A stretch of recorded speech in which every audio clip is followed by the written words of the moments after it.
It's later with Mo Kelly, KFI AM 640. We're live everywhere on the iHeartRadio app. And the hits just keep on coming. Have you noticed that? Have you seen the number of people? We call them celebrities, but they are people.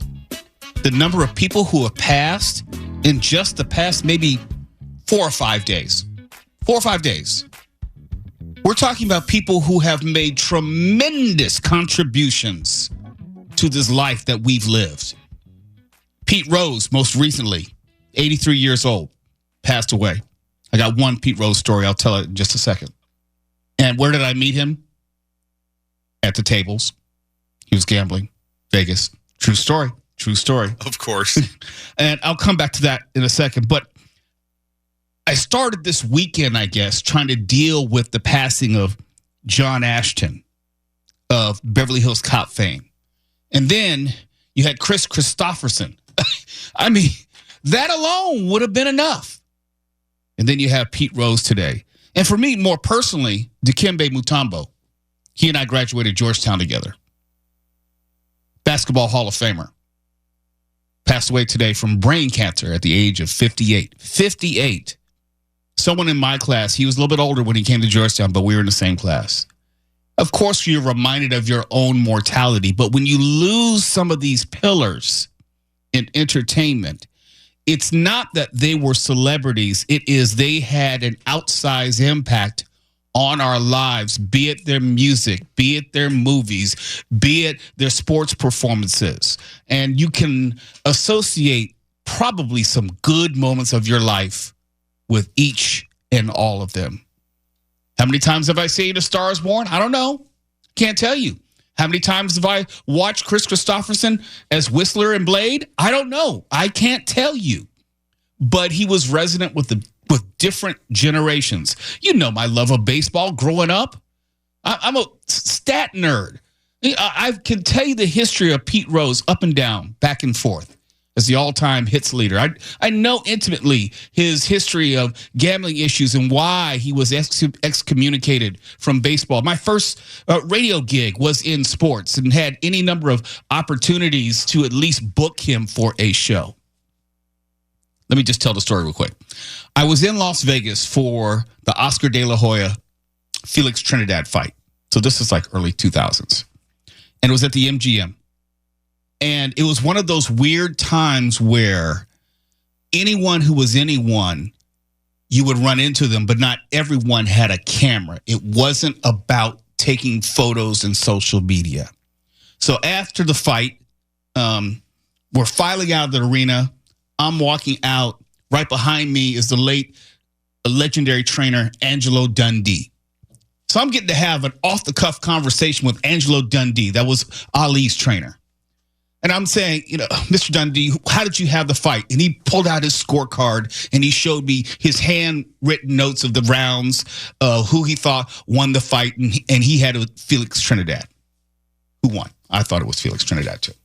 Anyhow, as we're going through the casino, because the MGM, their facility goes through the casino. They want you to bet on the tables and the slots and everything going and coming from the arena. As we're going through the casino area, here is Pete Rose with some woman. I don't know who it was. She looked very expensive. That's the only way I could describe it. She was very expensive. And he's still, in many respects at this time, a social pariah. He's already been excommunicated from baseball. And we get a chance to just talk for a second because I'm a stat nerd. I know everything about Pete Rose. And Pete had a moment to just kind of just go off about how he hated what Jim Gray did to him in an interview and how baseball had mistreated him.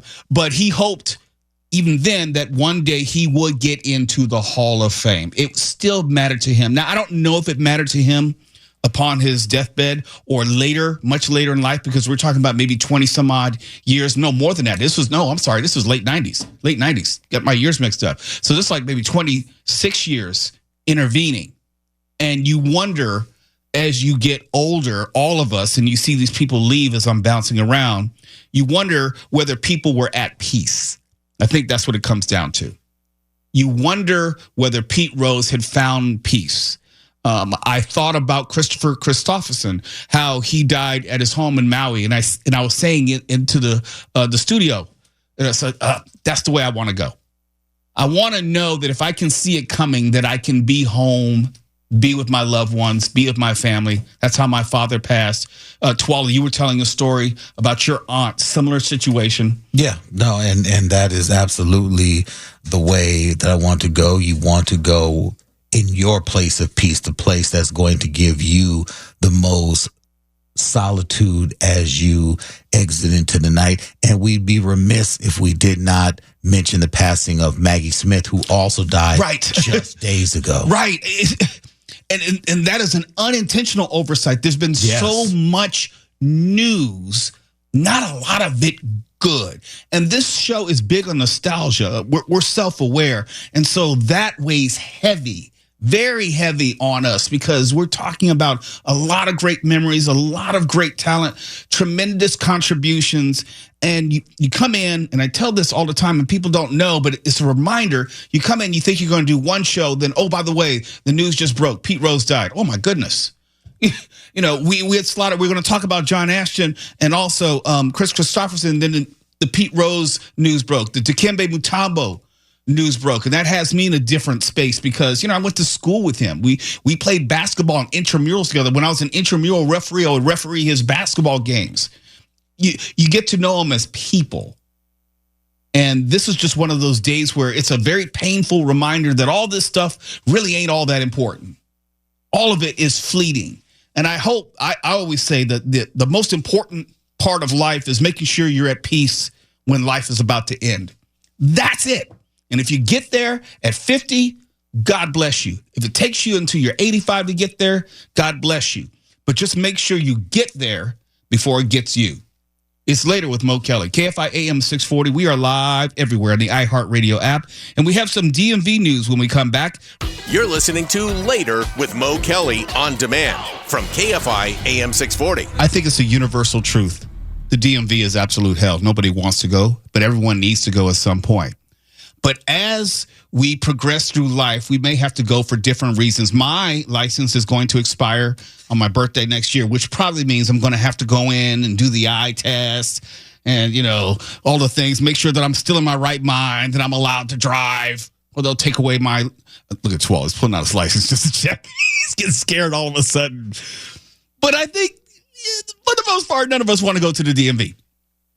And we had Nautica de la Cruz in a few Fridays ago, and she was detailing how her mother was ruining the day where she had to go to the DMV because she's of a certain age. And after a certain age, you have to go in and take the written test all over again. Look, I remember the first time I took the written test when I was 15 for my permit. I failed that motherfucker. I went in thinking, come on, I got this. This isn't that hard. I got this. I know how to drive. Thumbed through the book a few times. Went in there. I think I missed like 12 or 13. And I remember my father took me down. I went out and took the test by myself, looking all smug and stuff. Then I got back in the car all sheepishly, says, because he knew. So how did it go? I said, man, those questions were messed up. They were trick questions. And he said, well, you should have studied more. And the next time I knocked it out the park. But it can be very humbling, that test. It's not easy. Yes, they are trick questions, but you think of all the subtleties and the rules which have changed in the many years. I have literally been driving now for 40 years. Driving 40 years. I think a rule or two has changed. A law, a double line this or no left turn here, that has changed in the past 40 years. Have I looked at a driver's manual in the past 40 years? Nope. Well, here's the good news. Not that I'm almost 70, but it's something I can look forward to.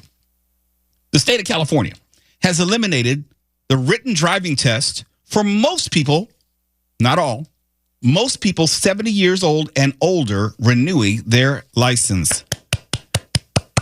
Please clap. The reason I say that, because as of October 1st, these older drivers whose licenses expire as of 2024 unless you are one of those high-risk drivers where you've had a lot of points put on your license, you won't have to take the written portion. Now, you'll still have to get your eye test, but that's about it. The DMV says drivers 70 and older still need to make an office visit for the vision exam and updated photo when they renew their license. Well, I'll have to do the updated photo and probably the eye test because my eyes are horrible. You know, that's another reason why I don't try to get into fricases out on the road, because I wouldn't be able to identify my assailant. Mark Ronner, he likes to flip off people. Only when they deserve it, I know. Yeah, only when it's fully justified and there's really no other polite way to let people know that they're being rude and dangerous. I never initiate violence, ever. Yeah, those days are behind me. I can't do that anymore. I can't pop the trunk. I can't ask people to pull over. And I've done that before. I was driving down Ventura Boulevard and right around Laurel Canyon, and this guy started mouthing off to me. And I think I just gotten first or second degree, and I was amped up. It was not a good time in my life. What do you mean mouthing off? Like how?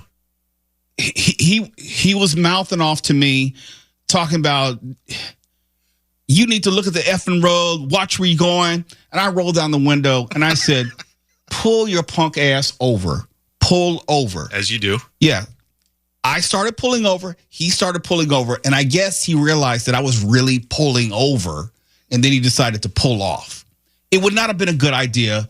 Black man in Studio City trying to get in a fight with someone in broad daylight. Well, it never is under any circumstances, but when you add that to the mix, yeah. No, I mean, it'll have ended badly for me no matter what, even if I won the fight.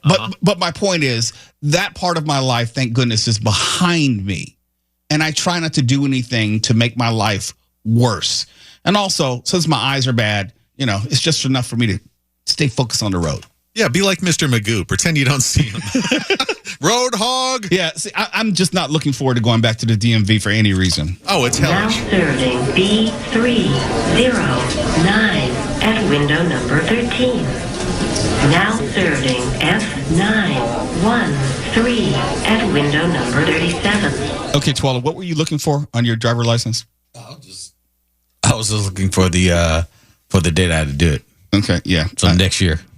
You and me both will be in there. Mark, when does yours expire? Oh, I haven't looked. Let me check. I just renewed mine by mail, though. Right. So, but the next time you'll probably have to go in. Oh, that's not going to be good for anybody. That's my point. Really? Yeah. That is my point. Wait a minute.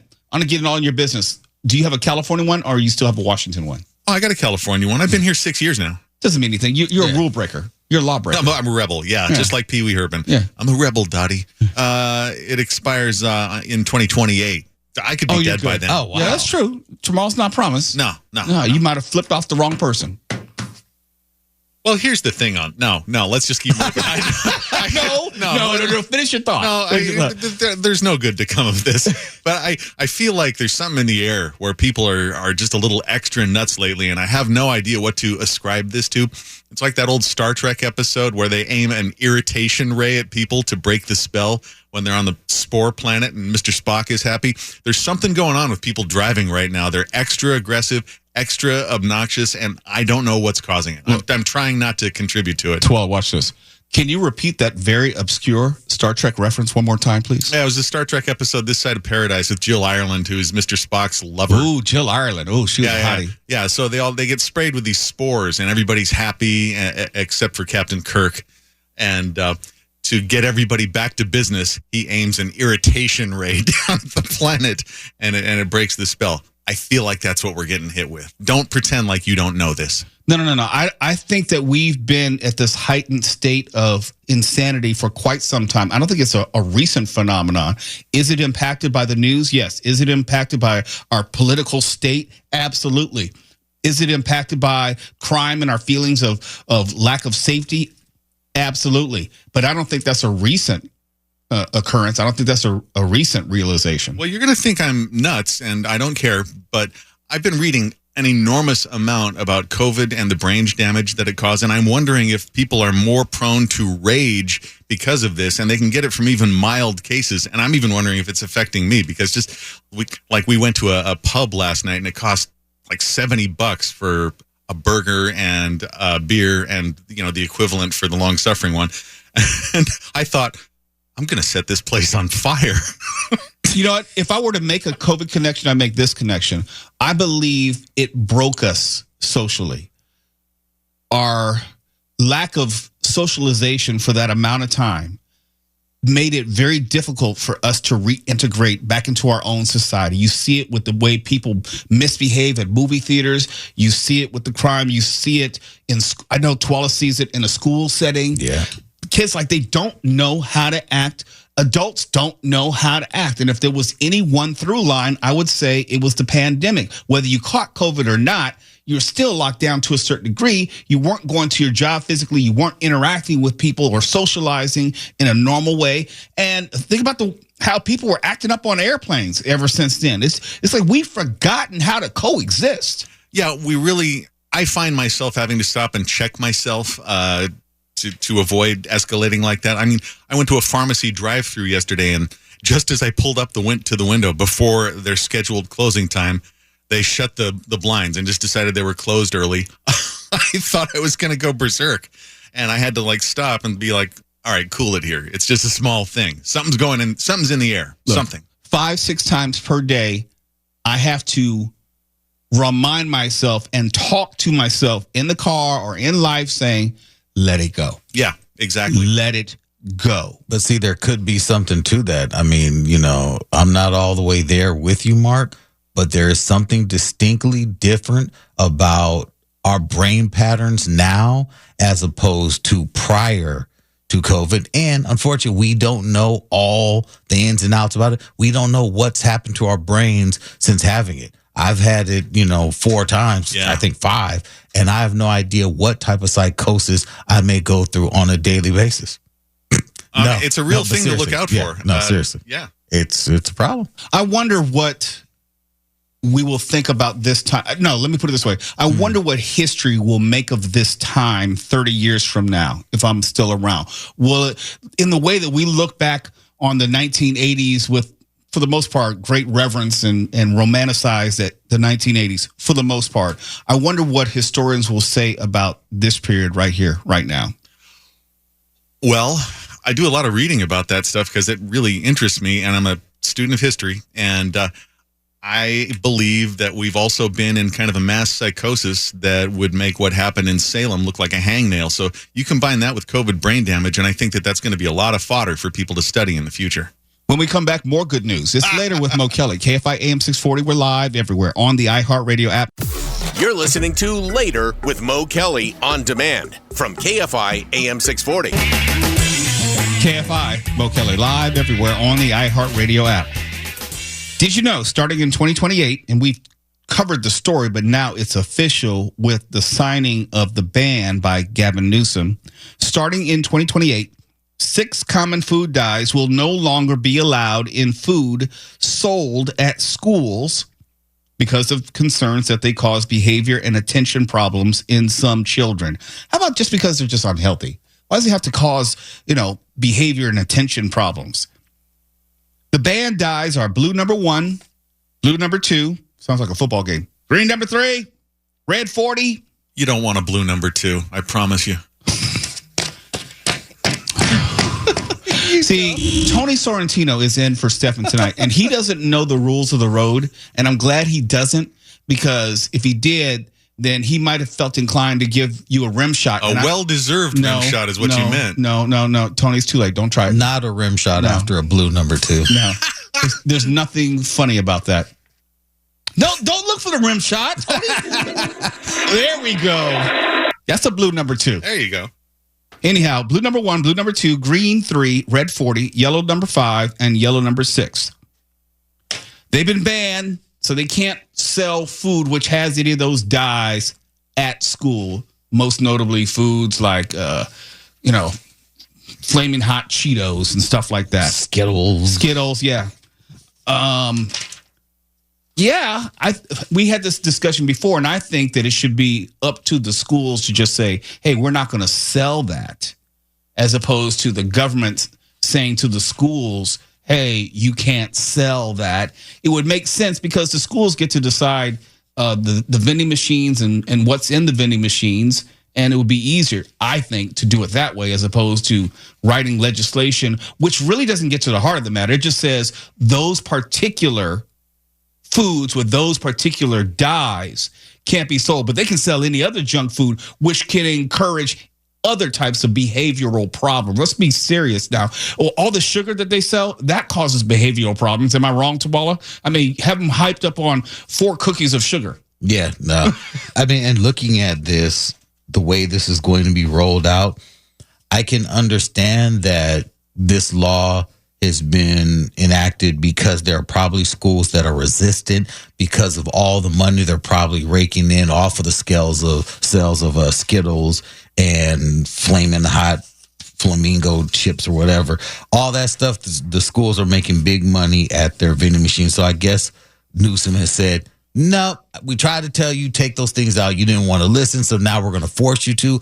But it does not stop kids from getting it. It doesn't say that This stops kids from bringing it in if they're bringing it in from home. It doesn't stop them from going down to, the corner store at lunch for these open campus schools and getting it. I guess this is a drop in the bucket, is what I'm saying. Well, this is grandstand governance. That's what I call it. It's something that you can say, hey, I've signed a bill. I'm protecting the children of California. That's how it's going to be positioned. But that almost goes back to what we were saying about the plastic bag ban. Are you really banning plastic bags, single-use plastic bags? Is that actually going to make a dent in the overall plastic usage just in a grocery store? Much less anywhere else, but they get to get on TV and say, hey, we are, helping the climate. We're limiting the amount of plastic which is in our landfills. I think this is much of the same. You're not actually diminishing the likelihood of children being exposed to these foods. You're just saying the schools can't sell them. Big deal.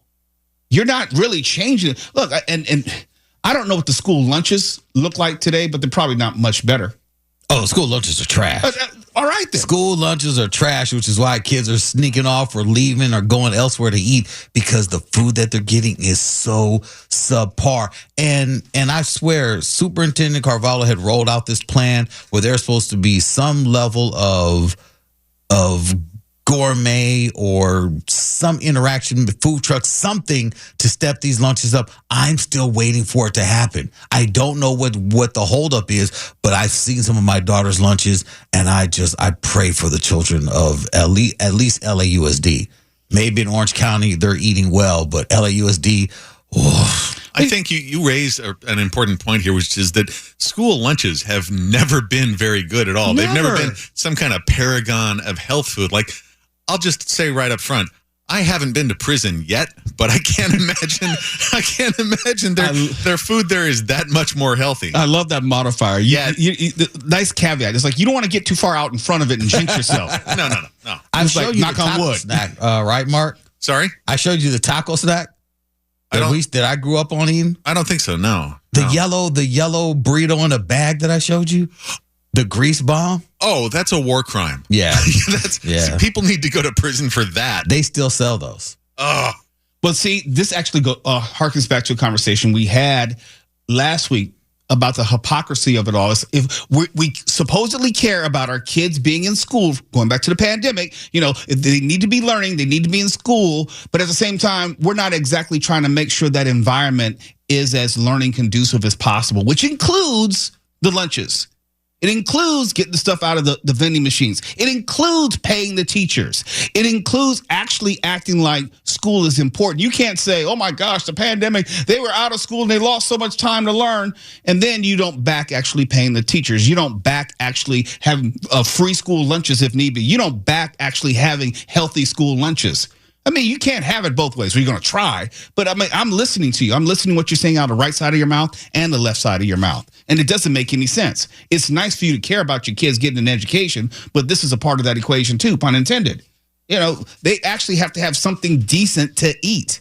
And although I don't agree with the grandstand governance of trying to ban 5 or 6 dyes at a school, there is something to be said about having a concerted effort to improve not only the educational equation, but also the health food equation for school lunches. I know that if they eat better, they'll actually perform better in school. That's not like rocket science. That's like just basics. basics. And we don't even want to do that. It's later with Mo Kelly. KFI AM 640. We are live everywhere on the iHeartRadio app. And when we come back, we're going to go looking for gold in our hills. We're going on a gold rush. I'm going to tell you the top 10 states where you're likely to find gold, because we all know the stock market's going to crash and we're going to go back to the Stone Age. There's going to be some big EMP is going to wipe out everything and only gold will matter. Wait, what? Or something like that. Weren't you told like to buy gold in case of a disaster? I thought the stock market broke records like 4 days in a row last week. Yeah, but it's going to crash. It's going to crash. Oh, yes, of course. Okay, sorry. My mistake. Don't allow facts to ever come in this conversation. No, you're completely right. You're listening to Later with Mo Kelly on demand from KFI AM 640. Mo Kelly, we're live everywhere on the iHeartRadio app. And gold still is a big thing when it comes to valuable items in America, especially if you're of the older generation. I was told growing up, you should always have gold. Gold will always have value. You know, stocks will rise and fall, but gold is where it's at. You should always have a gold in your portfolio. Okay, whatever. But there are a lot of people who still subscribe to that, and it's still one of the most precious metals in the U.S. today. And there's a survey which was conducted by online metal dealer SD Bullion, so take it for what it's worth, and it identified the top 10 states where you're most likely to find gold in the ground. So if you're a gold prospector, you want to add to your portfolio, find some gold you want to melt down, maybe fence it, steal some gold, whatever. Here's where you're most likely to find it. Coming in at number 10 of the top states with the most gold-producing locations today.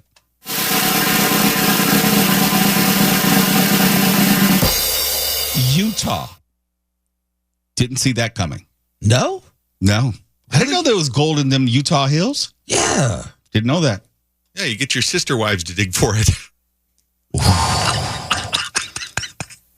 Well, wait. He earned that one, Tony. He's just not paying attention. he doesn't listen to the show. All right, we'll just have to keep it going. Number 9.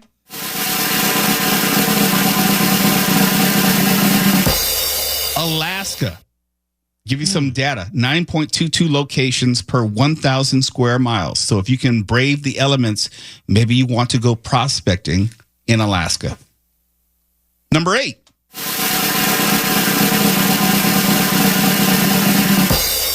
Montana.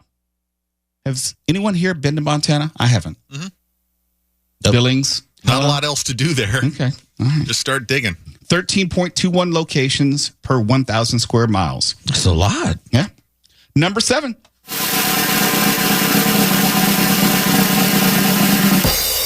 Colorado. 14.89 locations per 1,000 square miles. There's gold. There's gold in Colorado. Number 6.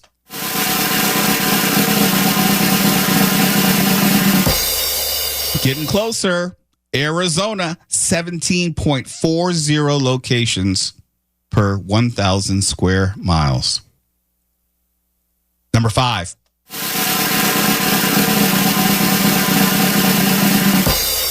Idaho, 28.44 locations per 1,000 square miles. Idaho.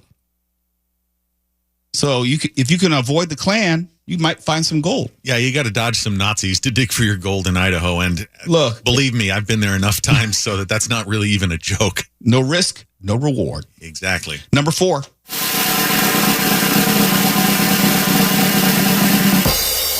Nevada. Not to be confused with Nevada, but Nevada, 30.91 locations per 1,000 square miles. That makes sense. Yeah, it's part of the gold rush. Number 3.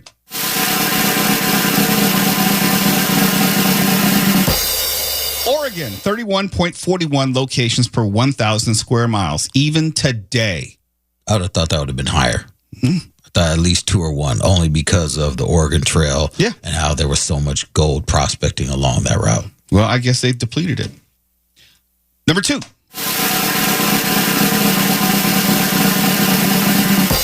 Hello, Mark Ronner. Sorry, yes. Washington. Really? 34.17 locations per 1,000 square miles. Well, I never got any of it. Yeah. Did you look, though? Nah, because I never really understood the whole gold thing. It reminds me of that Twilight Zone episode about the bomb shelter. If you get to the point where you think you need gold, we're all just cooked. He did it again. He came out of his ass with some really obscure cinematic or television reference that nobody knows. Well, just stick to the point. How does that even work? Like, if our currency fails and you've been hoarding gold, what do? It has... Look, You take it to the gold. Yeah. yeah. No, I mean, Take it to the 7-Eleven. Anything has value.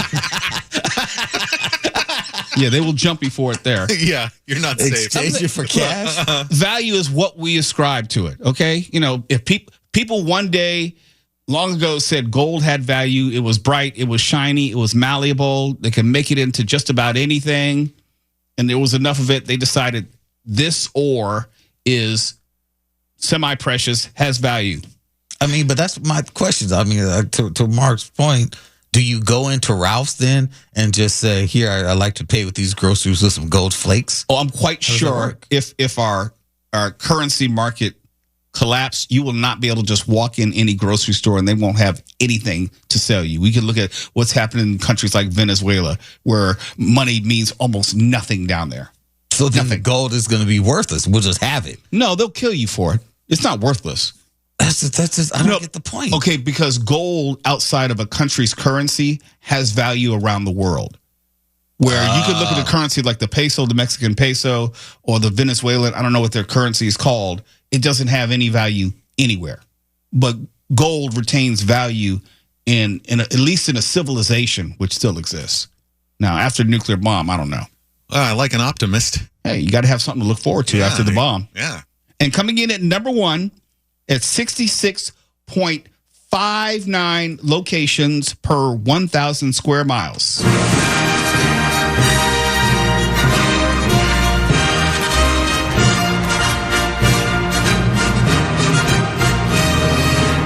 California, believe it or not. Of course.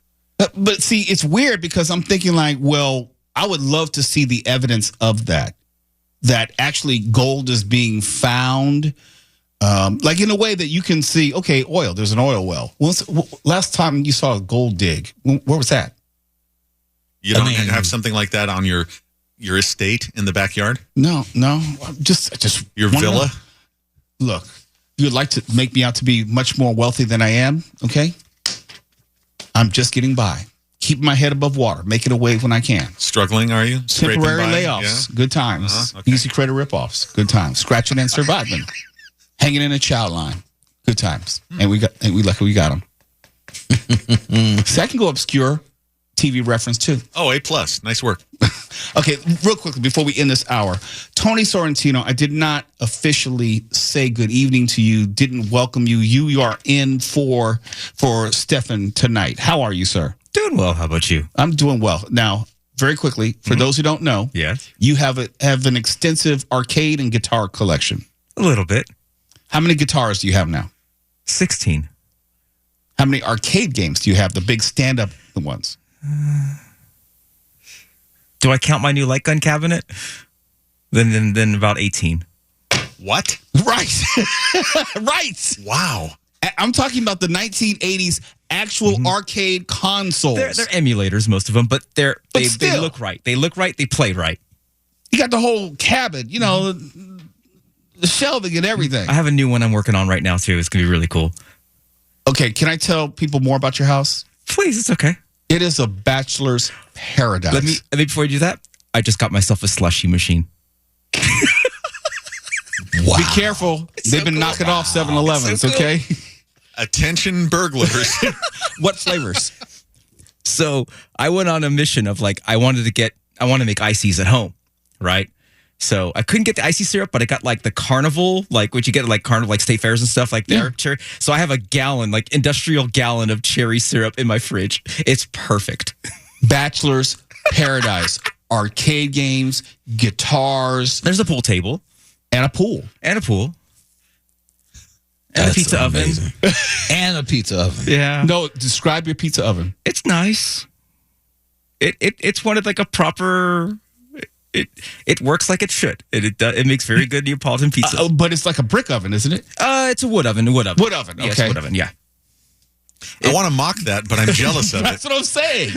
Look, it was a very nice gift from my family because my cousin got tired of me always using his. He's like, "Here's your own. Stop using mine." But do you get to spend enough time at home to enjoy it all? Not really. That's what I thought. Not much right now. Have you brought a nice lady home? And if so, what have they said? She was cool with it because she was a gamer. So yeah, she the garage was cool. The arcade, it's in the garage. I should be. I saying thought this out garage was code for something else. No. Is that like your grotto or something? It puts the lotion on its skin. I was going to say, it's like, do you and Diddy have anything in common? I mean, do you have freak-offs that we don't know about? Right? Like, he was going, I don't want to say too much because Diddy is in the news. And, It gets the hose again. No. For the right people, it was cool.